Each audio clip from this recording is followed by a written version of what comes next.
The pandemic and a host of other factors have made operating conditions very difficult over the past 3 years, particularly for here in Southeast Asia. Coming out of that crisis, companies are now looking at a global slowdown as well. For HR, that means a focus on sustainability, connectedness, and talent retention. Shining a spotlight on all things HR, this is the HR Agenda.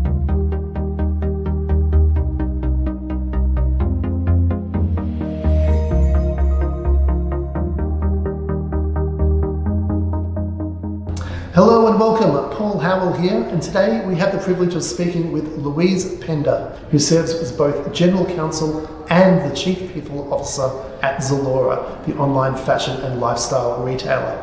Louise, thanks very much for being here today. Well, hi Paul, thank you very much for having me. It's a pleasure. So Louise, I have to ask first up, it's really interesting how you've actually come from a legal background to head HR for ZALORA. Is this a common or getting to be a common career move within the legal and HR fields? Yeah, maybe it's not so common, but I really hope that it does become more common. And I would really encourage anyone on the legal side that is thinking about making the jump into another area to consider it, because there is a lot of synergies. It really brings something special to the culture of the organization. The organization really is your people. So it's like a balance of these two things that are so important and so integral to a company's culture. You have to really make a decision about what kind of lawyer you want to be if you're a general counsel thinking about taking an expanded role. For me, it's a very natural fit because I've never been a lawyer that has really stuck within my lane. I've always nudged or elbowed my way into broader areas of the organization. And it certainly makes for a really interesting career move as well. That dual role must also give you a great handle on ZALORA's company culture and how it's executed and propagated at the corporate level. How would you describe that culture, and what do you think really helps ZALORA to attract and retain the best talent? We really drive that one team value. We refer to ourselves as #limitless, and one of our values is about having a limitless mindset. And I think that says a lot about who we are at ZALORA, and the way that we approach the challenges that are coming up in the market, that innovative spirit that we've got to overcome the challenges that we face on a daily basis. And what's clear to us is, that we know that 44% engaged employees are 44% more productive than employees that are, really just maybe in the middle ground or feeling satisfied with their workplace. We know that engagement is so integrally connected with performance of the company. So we're putting a lot of focus in terms of training our leaders on how to engage with their employees and tooling them up to be better prepared to do that and create that connection deliberately. And we've been looking a lot about how we can actually empower our leaders and tool up our managers to really help increase engagement within our ZALORA workplace, and looking a lot into work done by Liz Wiseman in terms of the multiplier effect and what we can do to really draw the best out of our employees so that they're performing their best.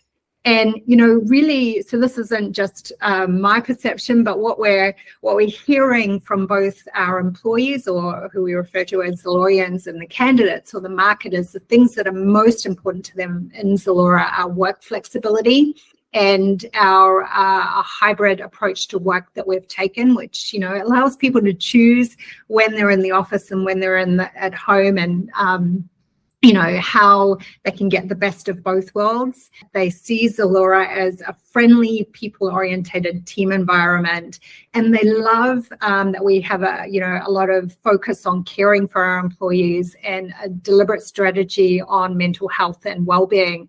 The challenges. Well, it's interesting because I was reflecting back on, when we were developing our 2023 strategy, and I was reflecting back on 2022. The year finished very differently than how it started for us. the year changed every quarter. Every quarter we were dealing with another challenge. So I would say the biggest challenge for us in HR at the moment is really being able to be agile to deal with this volatile market that we're operating in at the moment. And how do we stay ahead of the talent market, when it's changing so rapidly? And I think people are quite fearful for their jobs at the moment, seeing what's happening with other tech companies. So for me, one of the biggest challenges is really how do I stabilize people, give them that certainty, create confidence. So, really creating an environment of transparency and trust is really, really important for us at the moment. That's a really interesting point. We all have periods where we are part of the wider job market, and it does seem like there are a whole host of unexpected twists and turns happening there at the moment.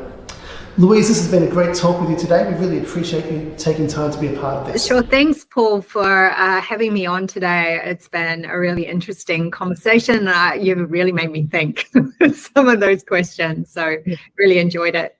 And thanks to you for watching. At Chief of Staff Asia, we're here for the love of HR. So if you're part of this grand profession here in Southeast Asia, do come join our community by signing up at www.chiefofstaff.asia. You'll find all the latest news, views, case studies and insights there from across the regional HR profession.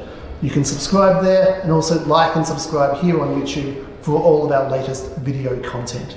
This has been Paul Howell for the HR Agenda.